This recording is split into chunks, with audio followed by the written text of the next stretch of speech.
Trigonometry. We're going to review what trigonometry even means. So trigonometry is the study of the properties and applications of triangles.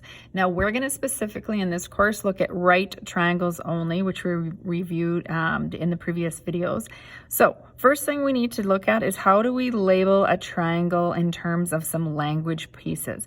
We already talked about labeling a triangle on the previous page with A, B, and C and how the capital letters are angles.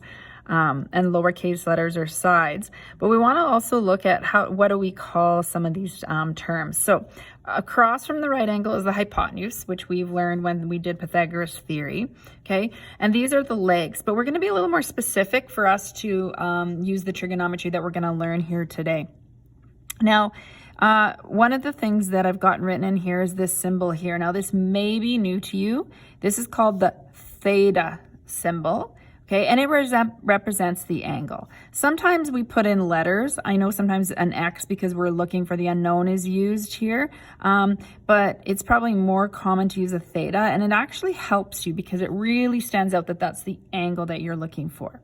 So if there's a theta symbol here, what we would do is we would look at the side. Let's go across that word. Okay, the word we use in math for across is opposite. So this side is opposite.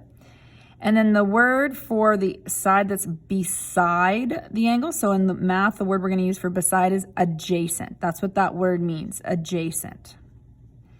So it's all in relation to where we put our angle that we are looking for. Hypotenuse will never change, but theta is opposite that angle. This side is adjacent. So let's use that strategy for the three triangles below. So we have right triangles. The theta symbol is already drawn in here for us. So let's label the hypotenuse first. Maybe we can abbreviate this a little bit. Across from the right angle is the hypotenuse. So I can just put HYP for hypotenuse. You can do the same. Theta, if I go all the way across, that is the opposite side. And then beside it is adjacent. So again, I'm just abbreviating these. All right, let's look at the next picture here. So for this triangle, we have to put in a theta symbol. It's normally put in the question, but just wasn't typed in here. So I want you to put the theta symbol here so that we can answer what our three sides are. So hypotenuse is always opposite the right angle. It's always the longest side, but sometimes it's hard to visualize what the longest side is. Okay, this angle here, so going across is the opposite side, going beside is the adjacent. Now, opposite and adjacent are going to be and hypotenuse are going to be part of some formulas we're going to know. So we need to make sure it's really clear on we can label these. All right, let's put the angle here. Now, rather than a theta symbol, which is what I like to use, I noticed that sometimes in the book they use just this symbol right here. They put